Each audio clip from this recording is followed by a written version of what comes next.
They called me unmarriageable, a label that stuck to my skin like the heavy humidity of a Virginia summer. After 12 rejections in 4 agonizing years, I didn't just hear the word, I started to believe it. My name is Elellanena Whitmore. I'm 22 years old, and my legs have been useless since I was 8. The result of a riding accident that shattered my spine and left me dependent on a wheelchair my father commissioned from a master craftsman in Richmond. But it wasn't the wheelchair itself that made me unmarriageable in the high society of Virginia in 1856. It was what the wheelchair represented: damaged goods, a burden, a tragic mistake. I was a woman who couldn't fulfill the most basic expectations of Southern womanhood, standing beside her husband at social functions, bearing children without complications, or managing a household on her feet. 12 men, 12 proposals, and my father arranged 12 rejections that grew progressively more brutal as my reputation as the crippled Whitmore girl spread through Virginia's planter class like a slow-moving rot. But this story isn't about my disability, nor is it a tragedy about a spinster dying alone in a dusty mansion. It's about how my father's desperate solution, giving me to an enslaved man called the Brute, became the greatest love story I would ever know. It is the story of how a society that saw me as worthless and him as property was proven catastrophically, beautifully wrong about both of us. Let me take you back to March of 1856, to the precise moment my father made a decision that would shatter every convention of our world and change 3 lives forever. If you are moved by stories of the underdog fighting against impossible odds, or if you believe that love can bloom in the stoniest of soils, please leave a comment telling us where you are watching from and hit that subscribe button. You won't want to miss how this unprecedented journey unfolds. Now let's go back to the beginning, to the Whitmore estate in the Piedmont region of Virginia. Our estate sits 20 miles west of Charlottesville, where the rolling hills meet dense forests and tobacco fields stretch endlessly toward the blue haze of the mountains. 5,000 acres of prime farmland, 200 enslaved people, and a house my grandfather built in 1790. It is a monument to Southern wealth. 2 stories of red brick with white columns that look like teeth, crystal chandeliers imported from France that catch the afternoon light, and enough rooms that I could go days without seeing my father if we both tried. I was born here in 1834, the only child of Colonel Richard Whitmore and his wife, Catherine. My mother died 3 days after my birth from childbed fever, a ghost I never knew, but whose absence filled the hallways. Her death left my father with an infant daughter and absolutely no interest in remarrying. He raised me with a combination of distant affection and practical determination, treating me more like a small soldier than a daughter. Because I had no mother to teach me embroidery or gossip, I was educated beyond what most Southern girls received. My father, perhaps seeing my sharp mind, hired tutors who taught me to read Greek and Latin, to calculate complex figures, to discuss philosophy, and to understand the volatile politics of our nation. He had intended to marry me well, to use my education as a unique asset that would attract a wealthy, intelligent husband who wanted a partner rather than just a decoration. We had a plan. I was to be the mistress of a great house, a woman of influence. Then came the riding accident. I was 8 years old, riding a horse too spirited for my skill level because I had begged, and my father, in a rare moment of indulgence, had agreed. The horse spooked at a black snake coiling near the path. It reared, wild and terrified, and I fell. I landed on my back across a fallen log, and I heard something crack. It wasn't the log. It was my spine. The pain was immediate and blinding, a white-hot lightning strike that severed my world into before and after. The doctors came in waves from Richmond and Philadelphia, men with grim faces and cold hands. They examined, conferred in hushed tones, and delivered their verdict with the finality of a judge passing a sentence. The damage was permanent. My legs would never work properly again. I might regain some sensation, perhaps some limited movement, but I would never walk normally. I would never run through the tobacco fields, never dance at a debutante ball, never walk down a church aisle. I would need a wheelchair for the rest of my life. My father, refusing to let me languish in a bed, commissioned the finest wheelchair available. It had a polished mahogany frame, a plush leather seat, and wheels that rolled smoothly on the hardwood floors of our house. He hired more tutors to continue my education since I couldn't attend social functions easily. He adapted our home, building ramps where there were steps and widening doorways. But while he could adapt the architecture, he couldn't adapt Virginia society. By age 14, when other girls my age were being courted at garden parties and picnics, flirting behind fans, I was home with my books, watching the seasons change through the library window. By 16, when my peers were getting engaged and planning elaborate weddings, I was watching as life happened without me, a spectator in my own existence. By age 18, my father began his campaign to find me a husband. He was 51 then, in good health, but increasingly anxious about what would happen to me after his death.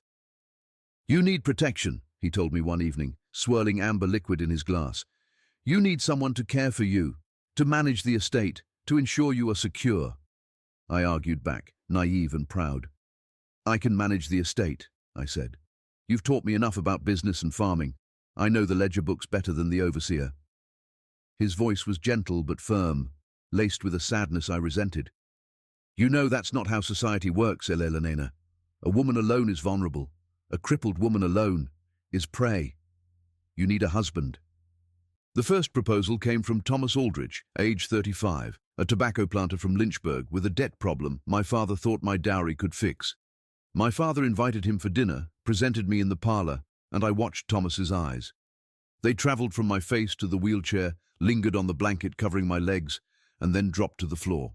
"Miss Whitmore is educated," my father said, trying to sell my virtues like a merchant. "She reads Greek, speaks French, manages household accounts with exceptional skill."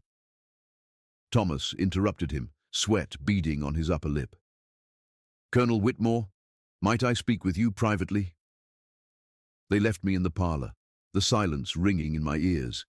I could hear the low voices from the study, the tone of apology and refusal. My father returned alone, looking older. "Mr. Aldrich has declined. He feels the situation isn't suitable." I forced myself to ask, "Because I can't walk?" My father sighed. "Elellanena, you can say it. Because I'm crippled. Because I'm damaged." "You are not useless," he snapped. But his eyes said he understood that the world disagreed. The second proposal came 3 months later. James Morrison, age 40, a widower with 3 unruly children. The conversation in my father's study lasted longer this time. I heard raised voices, heard my father arguing, pleading my case. But the result was the same. Morrison emerged and looked at me with something like pity, which was worse than disgust.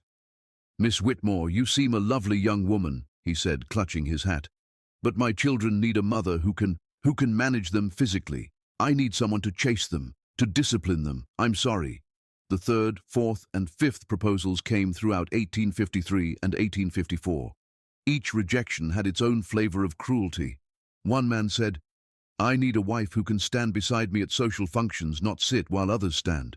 Another asked, "The wedding would be embarrassing. How would she process down the aisle? Carry her like a sack of flour?" Then came the rumors. The most insidious one started in 1854. A doctor in Richmond who had never examined me speculated at a dinner party that my spinal injury likely affected my ability to bear children. The rumor spread like wildfire through Virginia society. Suddenly, I wasn't just disabled, I was barren. I was useless, not just as a social partner, but as a biological entity. "I've heard she can't have children," they whispered behind fans. "What's the point of marriage if there is no heir?" I tried to correct it. We had doctors from Philadelphia sign affidavits stating my reproductive system was unaffected, but reputations do not care about facts. Once labeled unable to bear children, I might as well have been labeled a plague carrier. I was a dead end for any family line. By 1855, my father's attempts had become desperate. He approached men from other states, North Carolina, Maryland, Kentucky, hoping distance would dilute the rumors. He lowered his standards for wealth and social standing. He offered increasingly generous dowries, sums that would have made a poor man rich for life. The answer was always no. Rejection number 9 came in January 1856 from a man named William Foster. My father had met him through business connections. Foster was 50 years old, portly, twice widowed, with a well-known reputation for drinking and gambling. My father was offering him $5,000, a fortune, plus a third of our estate's annual profits. Foster toured our property, eyes gleaming at the land, met with my father's lawyer, and examined the financial arrangements with greedy hands. Then he met me. He smelled of stale tobacco and cheap bourbon. He looked at me not as a woman but as a defective appliance he was being paid to take. "Can you sew?" he asked bluntly. "No, sir," I replied, keeping my voice steady. "My hands have limited dexterity for fine needlework." "Can you cook?" "I've never learned. We have kitchen staff." "Can you manage servants?" "I can direct household operations from my chair." He turned to my father, shaking his head. "Colonel, your daughter is charming, but I need a wife who can perform wifely duties. This situation is untenable. I cannot be nursemaid to a wife." After Foster left, I found my father in his study, staring at the wall, a glass of bourbon in his hand. The silence in the room was heavy with failure. "Father, you can stop," I said quietly. "I don't need 12 proposals." "I have arranged 12 proposals in 4 years," he said, his voice flat and defeated. "Every single man has declined, some politely, some brutally, but all with the same message: you are not worth marrying." The words hit like physical blows, knocking the air from my lungs. "Then I won't marry," I cried. "I'll stay here, I'll help you manage. I don't need a husband." He finally looked at me, and I saw the terror in his eyes. "I'm 55 years old. I could die tomorrow, or live 20 more years. But when I do die, what happens to you? Our male relatives will inherit this estate. Do you think your cousin Robert will let you stay? He will sell this place, take the money, and give you some pittance to live on in a boarding house, dependent on his charity.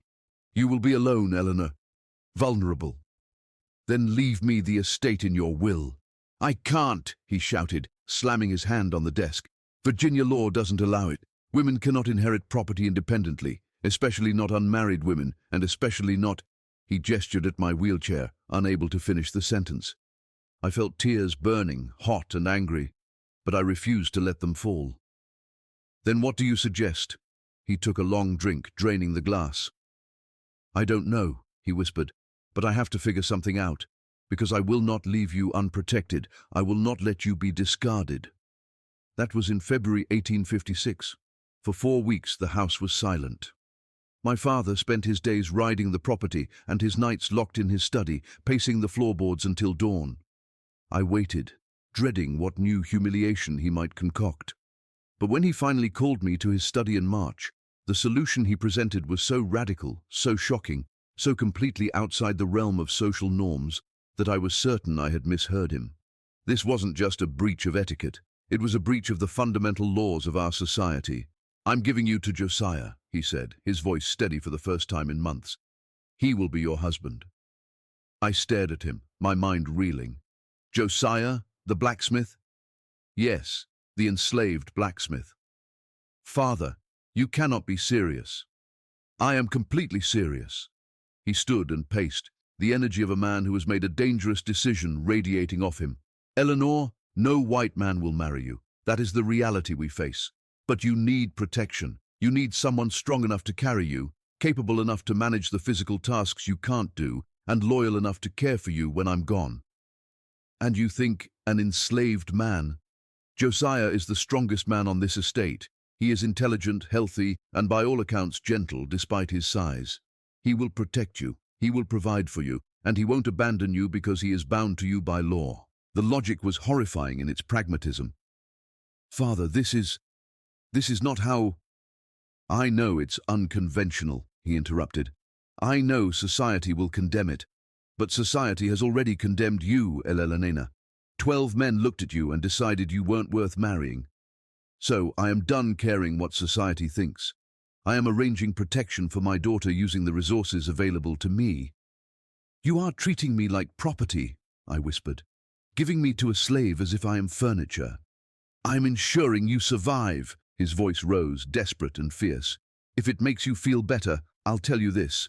I have observed Josiah for years. He has never been violent. He has never been cruel. He reads. Yes, I know he isn't supposed to, but I've seen him. He is smart and capable, and everything you need in a protector." I tried to process this. My father wanted me to marry, or whatever passed for marriage when one party was enslaved, a man I had barely spoken to, a man society called property, a man known as the brute because of his immense size. "Have you asked Josiah?" "Not yet. I wanted to tell you first." And if I refuse? My father's face went slack, ancient and exhausted. Then I will keep trying to find a white husband, and we will both know I am going to fail. And you will spend your life in boarding houses after I die, dependent on relatives who don't want you. It was the bleakest possible presentation of my future. And as much as I wanted to rage against it, to insist there had to be another way, I couldn't argue with his logic. No white man wanted me. Society had declared me unmarriageable. My options were to accept my father's radical solution or face a future of dependency and vulnerability. "Can I meet him first?" I asked, my voice trembling. "Actually talk to him." "Of course," my father said. "I'll arrange it tomorrow." And so the stage was set for the most unconventional courtship in Virginia history. That night, sleep was a stranger to me. I lay in my bed, staring at the moonlight casting prison bar shadows through the window blinds, trying to construct a future from the scraps my father had thrown me. I had heard the stories about Josiah. Everyone on the estate knew of the Brute. He was a figure of myth among the enslaved population and a source of uneasy fascination for the whites. They said he was enormous, over 7 feet tall, with shoulders like a bull and hands that could bend iron as if it were clay. People were afraid of him. Enslaved people gave him a wide berth in the quarters. White visitors commented on his size with a mixture of awe and revulsion. And this was the man my father wanted me to marry. I tried to imagine it, living with a man I didn't know, a man society considered a beast of burden. I tried to picture him as a husband, as a protector, as the person who would carry me through life after my father died. But my imagination failed. I couldn't see past the fear, past the strangeness, past the absolute impossibility of this plan. Yet, as dawn approached and the birds began their morning chorus, one thought crystallized in the cold light of day. If I had to choose between a future dependent on relatives who viewed me as a burden, or a future with a man my father trusted enough to hand over his only daughter, maybe the radical solution was the only solution. They brought Josiah to the house the next morning at 10 o'clock. My first thought as he stepped into the room was that the rumors had been understatements. Dear God, I thought, my hands gripping the wheels of my chair, he is impossibly large. I was positioned by the window in the parlor, the morning sun warming my back, when I heard heavy footsteps in the hall, slow, deliberate, like the approach of a storm. My father entered first, looking small and fragile for the first time in my life. He was followed by a figure that had to duck, actually duck, to fit through the standard doorframe. Josiah was 7 feet tall if he was an inch, with a chest that seemed to fill the room and arms that strained the seams of his rough cotton shirt. He weighed at least 300 pounds, all of it functional muscle built from years of swinging hammers in the forge. His hands were enormous, scarred from forge burns and blackened by soot, hanging by his sides like weapons.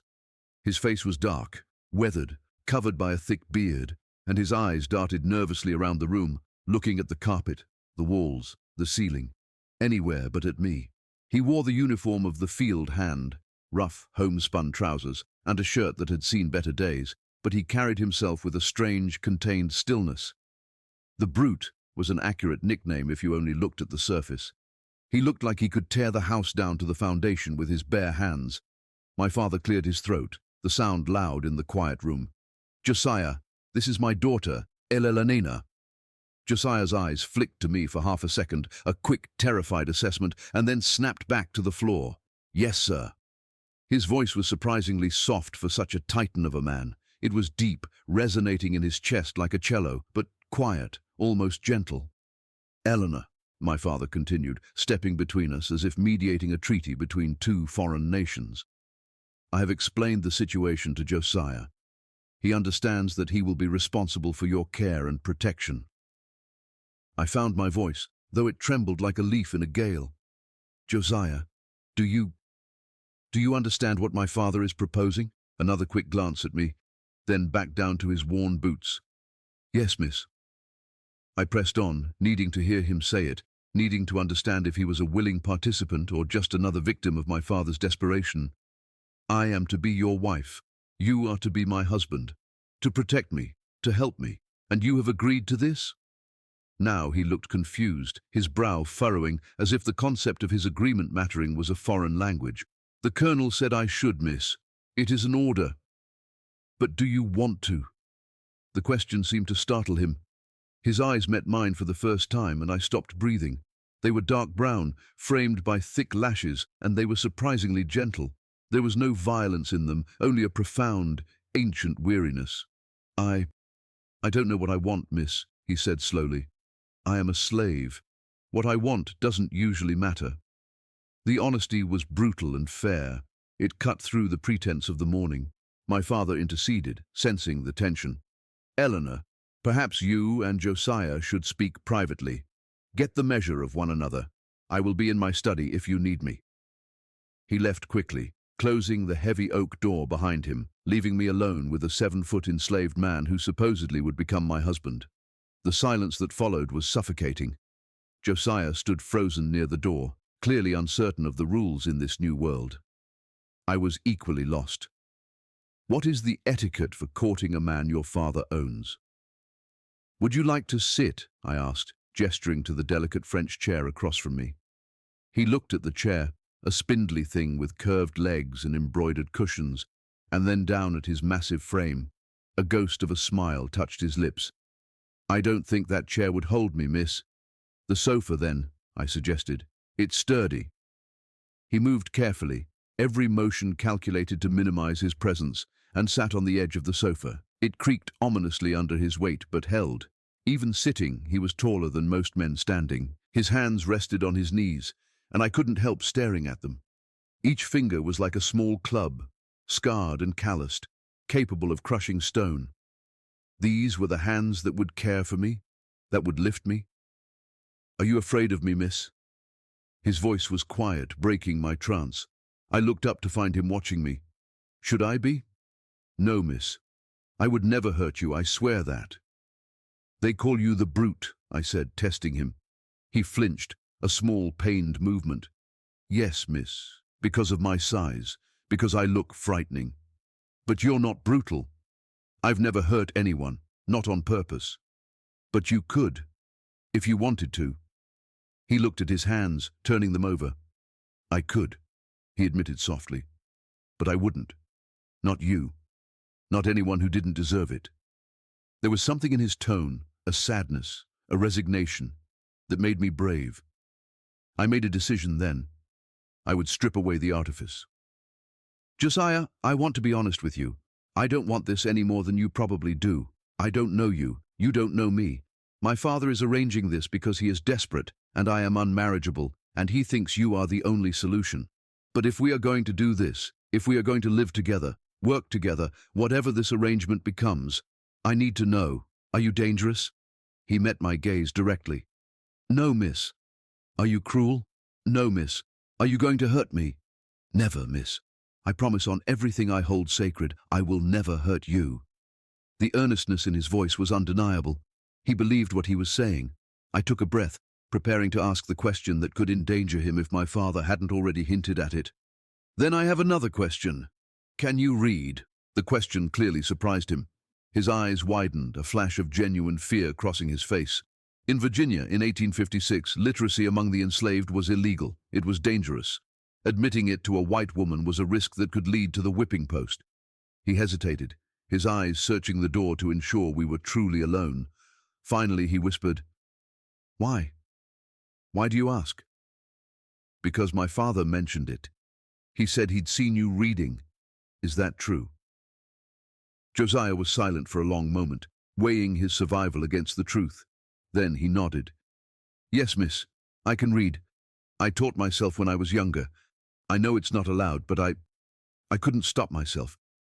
Books are... He struggled for the words. They are doorways, to places I'll never go, to thoughts I'd never have otherwise. What do you read? Whatever I can find, miss. Old newspapers mostly. Sometimes books I borrow from other slaves who found them. I read slowly. I didn't learn properly, but I read. Have you read Shakespeare? I asked on a hunch. He looked startled again, his guard dropping further. Yes, miss. There is an old copy in the library that no one ever touches. I've read it at night when everyone is asleep. I have to steal candles to do it. Which plays? Hamlet, Romeo and Juliet, The Tempest. His voice gained a sudden, vibrant enthusiasm, transforming his face. The Tempest, is my favorite. The idea of Prospero controlling the island with magic, of Ariel wanting freedom, of Caliban being treated as a monster, but maybe being more human than anyone gives him credit for. He stopped abruptly, as if remembering his station. "Sorry, miss. I'm talking too much. It isn't my place." "No," I said, leaning forward, genuinely smiling for the first time in what felt like years. "Keep talking. Tell me about Caliban." And something extraordinary happened in that stuffy parlor. Josiah, the massive enslaved man called the Brute, began discussing Shakespearean literary theory with an intelligence and insight that would have shamed my former tutors. "Caliban is called a monster," he said, his hands moving to emphasize his points. "But Shakespeare shows us he's been enslaved. His island was stolen. His mother's magic was dismissed as witchcraft. Prospero calls him savage, but Prospero is the one who came to the island and claimed ownership of everything, including Caliban himself. So, who is really the monster? The man who looks like one, or the man who acts like one?" I was fascinated. "You see Caliban as sympathetic?" "I see Caliban as human," he said softly, "treated as less than human, but human nonetheless. Like—" He trailed off, the dangerous parallel hanging in the air. "Like enslaved people," I finished for him. "Yes, miss." We talked for 2 hours. We talked about books, about philosophy, about the nature of freedom and the cages we build for ourselves. Josiah was largely self-educated, his knowledge patchy and informal, but his mind was sharp as a razor, and his hunger for knowledge was a palpable force. As we talked, the fear that had gripped me all morning began to dissolve like mist in the sun. This man wasn't a brute. He was intelligent, gentle, thoughtful, trapped in a body that society looked at and saw only a beast of burden. He was, I realized with a shock, just like me, a person defined entirely by their physical limitations in the eyes of the world, while their mind screamed for release. Finally, as the conversation wound down and the afternoon shadows lengthened, I said, "Josiah, if we do this, if we become whatever my father wants us to become, I want you to know something. I don't think you are a brute. I don't think you are a monster. I think you are a person who has been forced into an impossible situation, just like me." His eyes were suddenly wet, shimmering with unshed tears. "Thank you, miss." "Call me Eleanor when we are alone," I said impulsively. "Call me Elellanena." "I shouldn't, miss. That wouldn't be proper." "Nothing about this situation is proper, Josiah. If we are going to be husband and wife, or whatever this arrangement is, you should use my name." He nodded slowly, testing the word on his tongue. "Elellanena." My name, spoken in his deep, gentle voice, sounded like music. "Then you should know something too," he said, shifting forward, his massive presence now a comfort rather than a threat. "I don't think you are unmarriageable. I think the men who rejected you were fools. Any man who can't see past a wheelchair to the person inside doesn't deserve you." It was the kindest thing anyone had said to me in 4 years. It was the validation I had starved for. "Will you do this, Josiah?" I asked, offering him a choice he technically didn't have, but one I needed him to make freely. "Will you agree to my father's plan?" "Yes." There was no hesitation this time. "I will protect you, I will care for you, and I will try. I will try to be worthy of you, and I will try to make this bearable for both of us." We sealed the agreement with a handshake. I extended my hand and he took it. His enormous hand swallowed mine completely, warm and rough and surprisingly gentle. In that touch, the contract was signed, not the one my father envisioned, of owner and property, but something new, something fragile and dangerous. My father's radical solution suddenly seemed less impossible. We were 2 outcasts, 2 broken pieces of society's puzzle, and perhaps, just perhaps, we could fit together. "I'll see you tomorrow, Elellanena," he said, using my name with a quiet reverence. As he ducked out of the room, leaving me alone in the sunlit parlor, I realized I wasn't afraid anymore. I was curious, and for a woman who had been told her life was over, curiosity felt a lot like hope. The arrangement began formally on April 1st, 1856. My father held a small, peculiar ceremony in the main parlor, not a wedding in the legal sense, since the laws of Virginia did not recognize the marriage of an enslaved person, and certainly not a union between a white woman and a black man. Instead, it was a declaration of transfer. He gathered the household staff, the white overseers, and a few trusted enslaved servants. He opened the heavy family Bible, read a few verses about duty and protection, and then announced that Josiah was now solely responsible for Elellenanena's care. "He speaks with my authority regarding Elellenanena's welfare," my father told the assembled group, his voice brooking no argument. "Treat him with the respect that position deserves." The air in the room was thick with confusion and scandal. I saw the overseer's jaw tighten, saw the maids exchange wide-eyed glances. They looked at Josiah, standing silently in his clean shirt, and then at me in my wheelchair. They saw a tragedy. My father saw a solution. I looked at Josiah and saw the only man who had looked me in the eye in 4 years. A room was prepared for Josiah adjacent to mine on the ground floor. It was connected by a heavy oak door, preserving a thin veneer of propriety while allowing him immediate access if I needed help. He moved his meager belongings from the slave quarters that evening. 2 sets of clothes, a small carved wooden bird, a few books he'd secretly accumulated, and his tools from the forge. The first weeks were a dance of excruciating awkwardness. We were strangers trying to navigate an impossible situation, forced into the most intimate of domestic arrangements. I was accustomed to being cared for by female servants who chatted and fussed. Josiah was used to heavy labor, to silence, to the invisibility required of him. Now, he was responsible for helping me dress, for carrying me when the wheelchair couldn't navigate a threshold, for assisting with personal needs I had never imagined discussing with a man, let alone one I barely knew. The vulnerability was terrifying. I felt exposed, not just physically, but spiritually. But Josiah approached every task with an extraordinary, heartbreaking gentleness. He treated me as if I were made of glass, not because he thought I was weak, but because he believed I was precious. When he needed to carry me, he would ask permission first, waiting for my nod before sliding his massive arms under my knees and back. When helping me dress or adjust my position, he would avert his eyes whenever possible, granting me privacy even when his hands were on me. One morning, after a particularly clumsy attempt to transfer from my bed to the chair, I snapped at him in frustration. "I know this is uncomfortable," I said, my face burning with shame. "I know you didn't choose this. Neither did I." He stopped what he was doing, reorganizing my bookshelf, a task he had taken upon himself to make the books more accessible to me from the chair. He turned, his frame filling the room, and looked at me with that calm, steady gaze. "But we are making it work, aren't we?" he asked quietly. He knelt beside the bookshelf, bringing himself to my eye level. "Elellanena, look at me. I have been enslaved my whole life. I have done back-breaking labor in tobacco fields under a sun that kills men. I have been whipped for moving too slow. I have been sold away from my mother when I was a boy. This..." He gestured around the warm, comfortable room, at the books, at the breakfast tray on the table. "Living here, caring for someone who treats me like a human being, having access to knowledge. This is not hardship. This is a sanctuary." "But you are still enslaved," I countered. "Yes," he admitted. "But I would rather be enslaved here, with you, than free but alone and starving somewhere else. Is that wrong to say?" "I don't think so," I whispered. "I think it's honest." By the end of April, we had settled into a rhythm that felt less like a sentence and more like a life. Mornings, Josiah would help me prepare for the day, then carry me to the breakfast room. After ensuring I was settled, he would return to the estate's forge. My father still required his blacksmith. The plantation didn't stop running just because of our arrangement. While he worked iron, I worked the household accounts in the library, a task my father had delegated to me. But the afternoons became ours. Josiah would return from the forge, smelling of smoke and iron, and we would spend time together. Sometimes he would read to me, his voice gaining confidence with every page.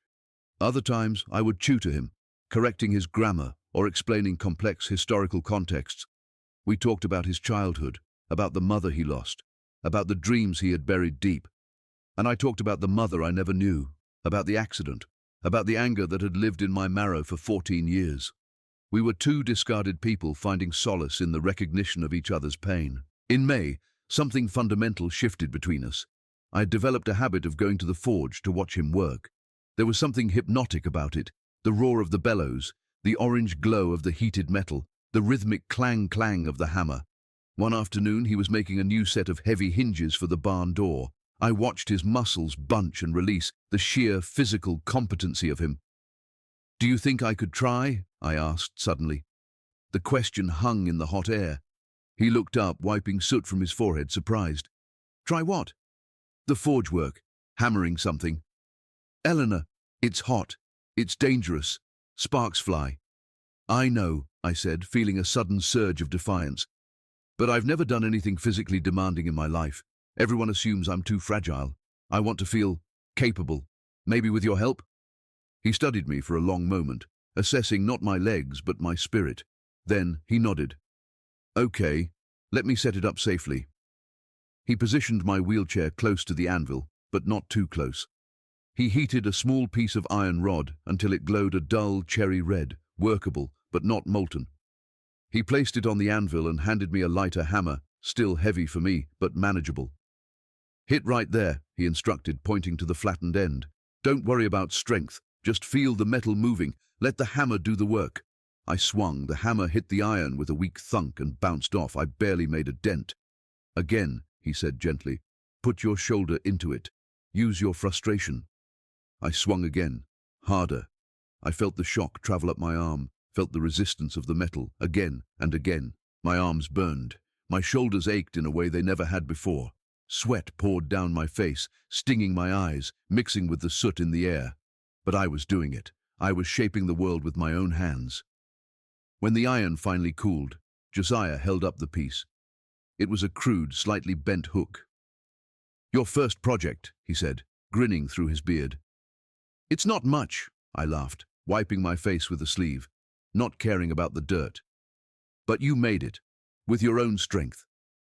I looked at my hands, stained, trembling, alive. "I made something," I whispered. "You are stronger than you think, Elellanena," he said softly, placing the hook in my lap like a trophy. "You've always been strong. You just needed the right anvil." From that day forward, the forge became my second home. Josiah taught me to make hooks, nails, simple tools. For the first time since I was 8, I wasn't the crippled girl. I was an apprentice. June brought the heat of summer and a different kind of revelation.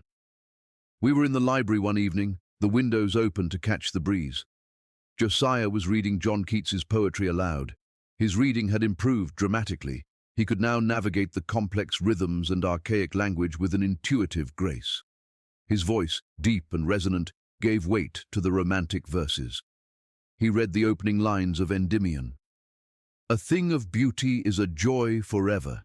Its loveliness increases. It will never pass into nothingness." He paused, looking up from the page. "Do you believe that?" I asked. "That beauty is permanent?" He thought for a moment. "I think beauty in memory is permanent. The thing itself might fade, flowers die, iron rusts, but the memory of how it made you feel, that lasts. What is the most beautiful thing you've ever seen?" The room went quiet. The crickets outside seemed to hold their breath. Josiah looked at me, his eyes dark and intense. "You," he said simply. "Yesterday, at the forge. You had a smudge of soot on your cheek. You were sweating. You were laughing because you finally got that curve right on the bracket. That was beautiful." My heart skipped a beat, then hammered against my ribs. "Josiah, I'm sorry. I shouldn't have asked." "No." He put the book down and moved closer to my chair. "Say it again." "You were beautiful," he repeated, his voice dropping an octave. "You are beautiful. You have always been beautiful, Eleanor. The wheelchair doesn't change that. The legs that don't work don't change that. You are intelligent and kind and brave, and yes, physically beautiful too." Tears pricked my eyes. "The 12 men didn't think so," I said bitterly. "The 12 men were blind idiots," he said with a sudden fierce protectiveness. "They saw a chair and stopped looking. They didn't see you. They didn't see the woman who learned Greek just because she could, who reads philosophy for pleasure, who learned to forge iron despite everything. They didn't see any of that because they didn't want to see it." I reached out, my hand trembling, and took his hand. His enormous scarred hand engulfed mine, but his touch was feather-light. "Do you see me, Josiah?" I whispered. "Yes," he said. "I see all of you, and you are the most beautiful person I have ever known." The air between us crackled with electricity, charged with the danger of what we were saying. "I think I'm falling in love with you," I said. The words were out before I could stop them. Dangerous words, illegal words. A white woman and an enslaved black man in Virginia in 1856. There was no space in our world for this confession. "Eleanor," he breathed, looking terrified and hopeful all at once. "You can't. We can't. If anyone knew—" "We are already living together," I argued, leaning toward him. "My father gave me to you. What is the difference if I love you?"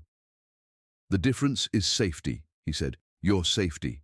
If people think this is affection rather than obligation, they will destroy us."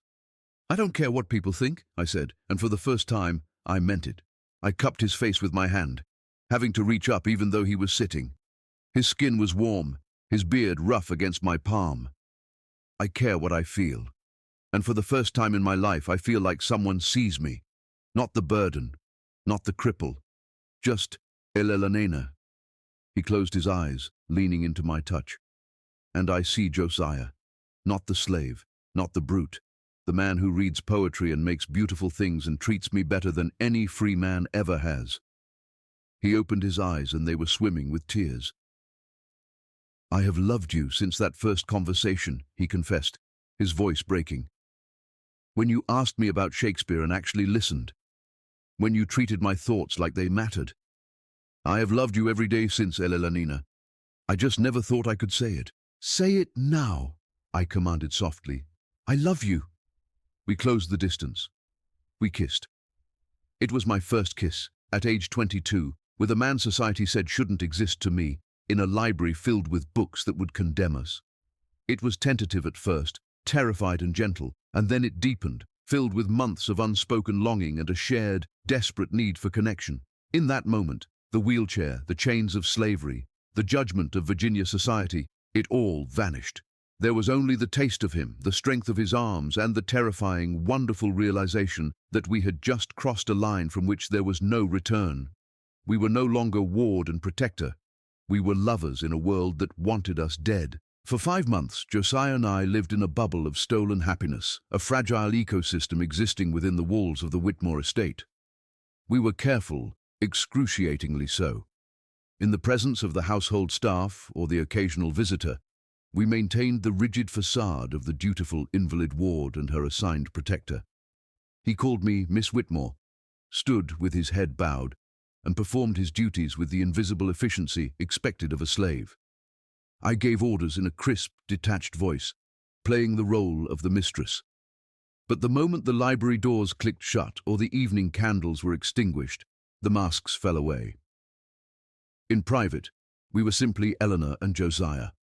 We were two intellects starving for conversation, two lonely souls who had found their mirror.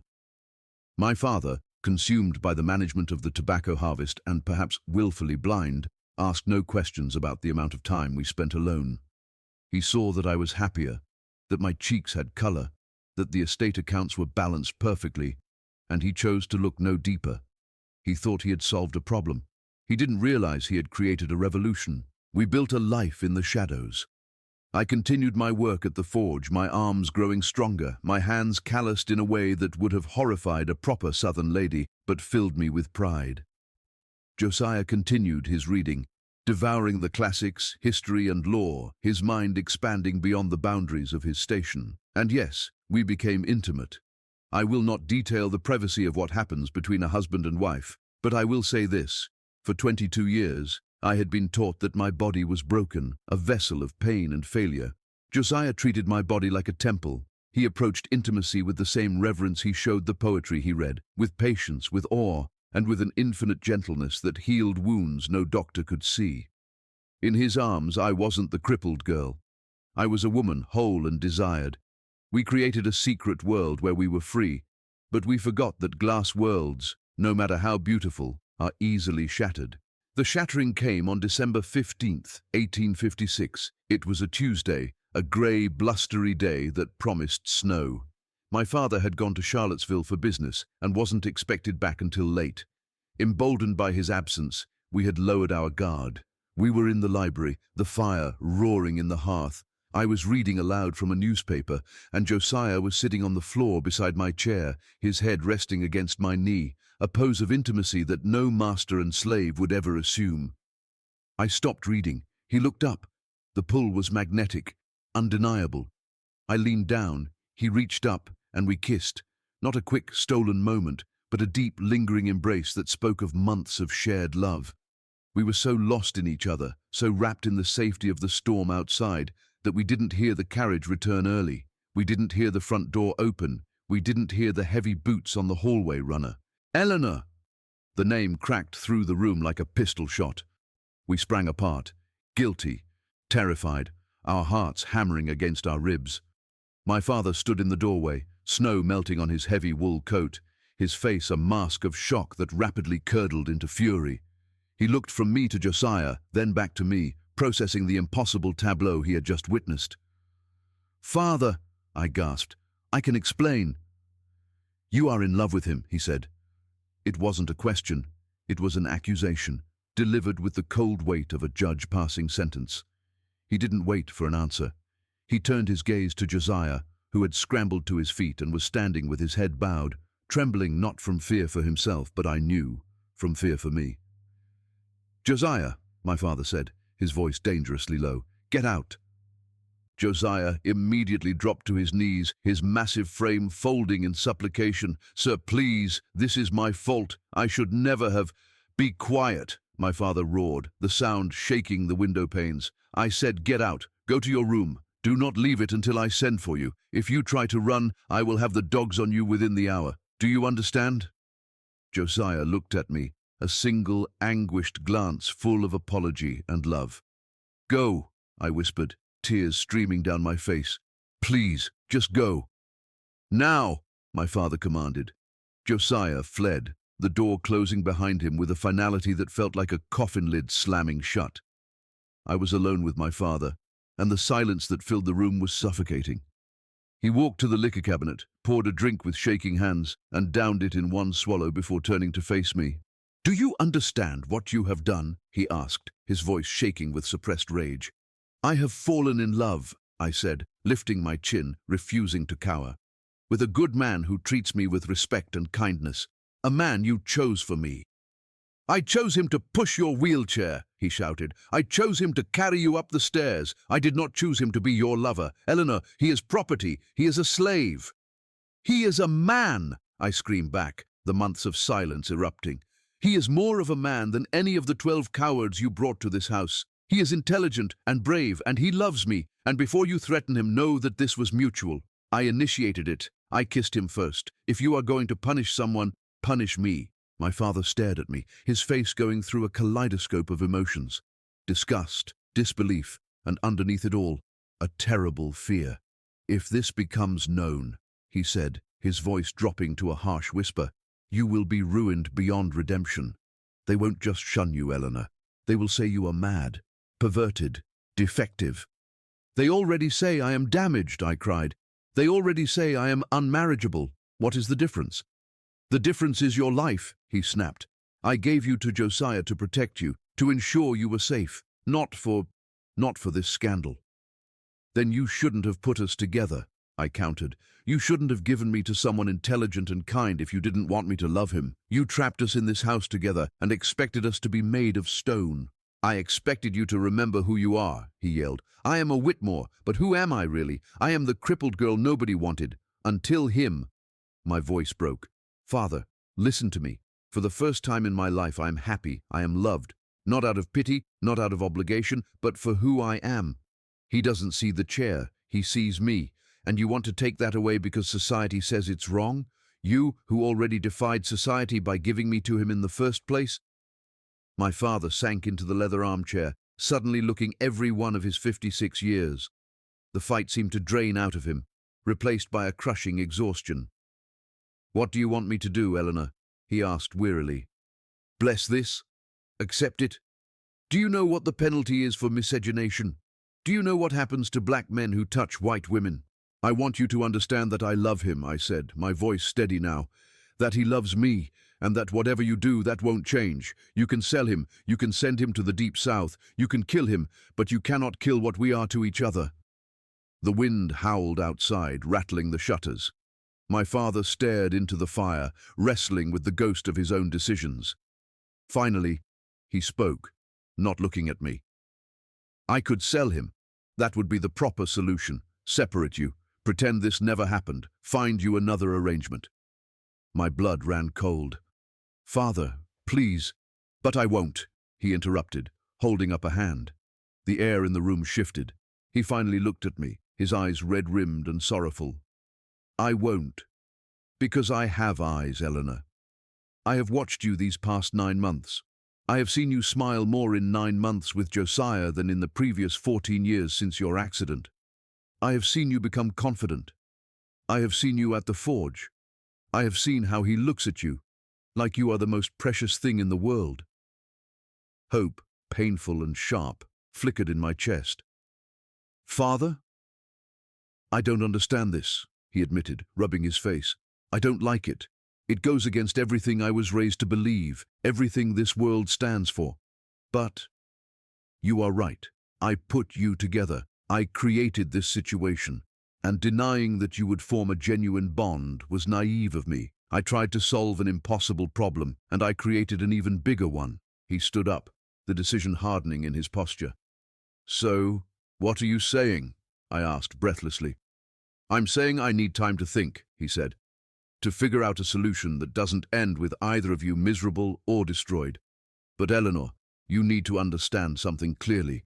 If this relationship continues, there is no place for it in Virginia, in the South, maybe not anywhere.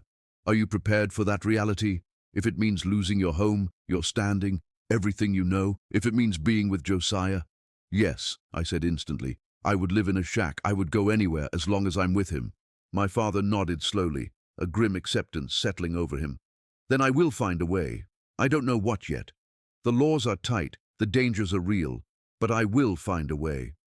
He walked to the door, then paused. "You may tell Josiah he is safe for tonight, but tell him to be careful. One slip, one person seeing what I saw, and I won't be able to save him." He left me in the library, my heart pounding a frantic rhythm of terror and relief. I wheeled myself to Josiah's room. He was sitting on the edge of his bed, head in his hands, waiting for the end. When I told him what my father had said, he collapsed, sobbing, deep, shaking heaves of a man who had stared into the abyss and been pulled back. We held each other in the dark, knowing that we had bought time. But the storm was far from over. My father spent 2 agonizing months deliberating. January and February of 1857 passed in a blur of grey skies and suffocating tension. Josiah and I lived in a state of anxious suspension, like prisoners awaiting a verdict.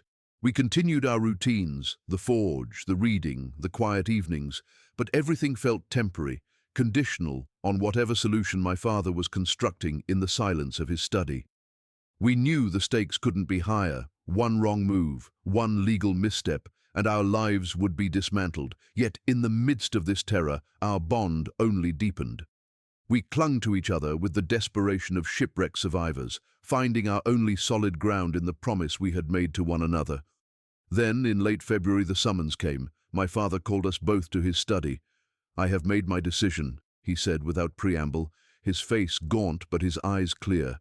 We sat across from him, me in my wheelchair, Josiah perched on a small wooden chair, his hand finding mine and holding it tight, defying the impropriety. "There is no way to make this work in Virginia," my father began, his voice heavy with the reality of our world. "Society will not accept it. The law actively forbids it. If I keep Josiah here, even as your declared protector, suspicions will grow. The neighbors are already talking. Eventually, someone will investigate, a magistrate will get involved, and you will both be destroyed." My heart sank, a cold stone in my chest. This sounded like the prelude to separation, the logical argument for why we had to be torn apart. Josiah stiffened beside me, bracing for the blow. "So," my father continued, leaning forward, "I am offering you an alternative. It is radical, and it is dangerous, but it is the only path I see." He looked directly at Josiah. "Josiah, I am going to free you. Legally, formally, with documents that will stand up in any court. I am going to sign the deed of manumission tomorrow." I couldn't breathe. Josiah made a sound, half sob, half gasp. "Sir, I can't pay you." "I am not asking for payment," my father said sharply. "I am giving you your freedom. And Eleanor," he turned to me, "I am giving you $5,000 in gold, your dowry, effectively. and letters of introduction to abolitionist contacts in Philadelphia who can help you settle there. I am sending you north. You're letting us go? I whispered. Together. Yes, he said, but not as mistress and servant. Philadelphia has a large free black community, but an unmarried white woman living with a black man will still face scorn. So, before you leave, I am arranging for a proper marriage. But that's illegal, I said, my head spinning. In Virginia, yes, but I have found a minister in Richmond, a man sympathetic to the abolitionist cause, who will perform the ceremony in secret. You will leave this state as husband and wife, both legally free, with the means to start a new life. The next week was a whirlwind of activity that felt like a dream. My father worked with his lawyers to prepare Josiah's freedom papers, documents declaring him a free man, no longer property, able to travel without passes. He arranged the private carriage, packed with trunks containing my clothes, Josiah's few belongings, his tools from the forge, and the books we had read together. On a rainy Tuesday, we traveled to a small, nondescript church in Richmond. There, in the dim light of the vestry, with only my father and 2 trusted witnesses present, Josiah and I spoke our vows. I became Elellanena Whitmore Freeman. I kept both names, honoring the father who saved me while embracing the husband who loved me. Josiah became Josiah Freeman, a name he chose himself, a free man, married to a free woman. When we signed the register, his hand didn't shake. He signed with the bold, clear script of a man who knew his worth. We left Virginia on March 15, 1857. The farewell was heartbreaking. My father stood by the carriage, looking older than I had ever seen him. He embraced me, holding me tight. "Write to me," he commanded, his voice thick with emotion. "Let me know you are safe. Let me know you are happy." "I will, Father," I promised, weeping. "I love you." He turned to Josiah and extended his hand, man to man. "Josiah," he said, "I am trusting you with my heart. Protect her." Josiah gripped his hand, tears streaming into his beard. "With my life, sir, I will spend the rest of my days making sure she never regrets this." "Go," my father said, stepping back. "Go build a life. Be happy. You deserve it." The carriage lurched forward, and we watched him fade into the distance, a solitary figure standing against the backdrop of the land that could not hold us. We traveled north through Maryland and Delaware, fear our constant companion, until we crossed the Mason-Dixon line into Pennsylvania. Philadelphia in 1857 was a bustling, noisy, overwhelming city of 300,000 people. It was a shock to our rural senses, but it was the sound of freedom. The abolitionist contacts my father provided helped us find housing in a modest neighborhood where interracial couples, while rare and often ostracized, were not illegal. Josiah used the money from my father to open a blacksmith shop. "Freeman's Forge," the sign read. His reputation grew quickly. He was skilled, reliable, and his immense size meant he could handle heavy industrial work that other smiths turned away. I managed the business, my useless education finally finding its purpose. I kept the accounts, negotiated contracts, and managed the correspondence. We were a team. We faced prejudice, yes, stares on the street, insults muttered under breath, but we faced them together, and at the end of the day, we closed the door on the world and built our own sanctuary. We built a family. Our first child, Thomas, named after my father, was born in November 1858. He was healthy and perfect. Watching Josiah hold our son, this gentle giant cradling a tiny life with infinite care, I knew we had won. 4 more children followed.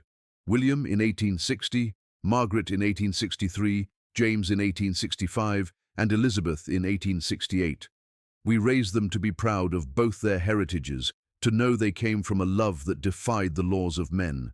And then, in 1865, Josiah gave me one last miraculous gift.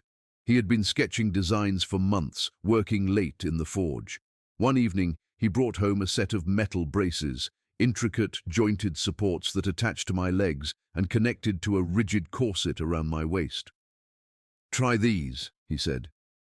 With his help, and with crutches he had carved from ash wood, I stood up. I walked. It was awkward, it was exhausting, and it was slow, but for the first time since I was 8 years old, I walked across my own parlor.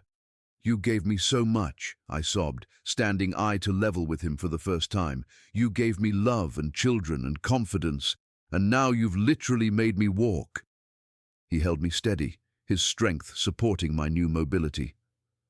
"You always walked, Eleanor," he said, smiling. "I just gave you different tools. You carried us here with your spirit. I just carried the luggage." My father visited us twice, once in 1862 and again in 1869. He met his grandchildren, saw our thriving business, and sat at our table.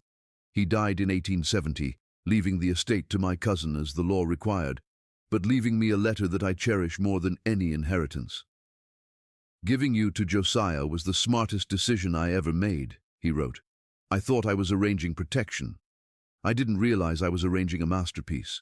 Josiah and I lived together in Philadelphia for 38 years. We grew old together, watching our hair turn white and our children become successful adults.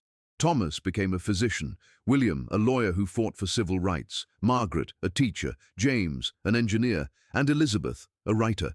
We died as we had lived, together. I passed away on March 15, 1895, exactly 38 years to the day after we left Virginia. Pneumonia took me quickly. My last words to Josiah were, "Thank you for seeing me."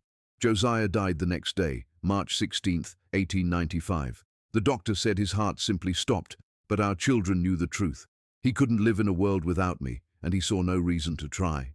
We are buried together in Eden Cemetery in Philadelphia, under a shared headstone that reads, "Eleanor and Josiah Freeman, love that defied impossibility." Our daughter, Elizabeth Freeman, published a book in 1920 titled My Mother, the Brute, and the Love That Changed Everything.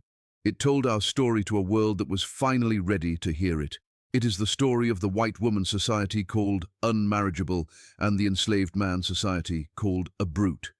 It is the story of a desperate father's radical solution, but mostly it is a story about the truth that lies beneath the surface.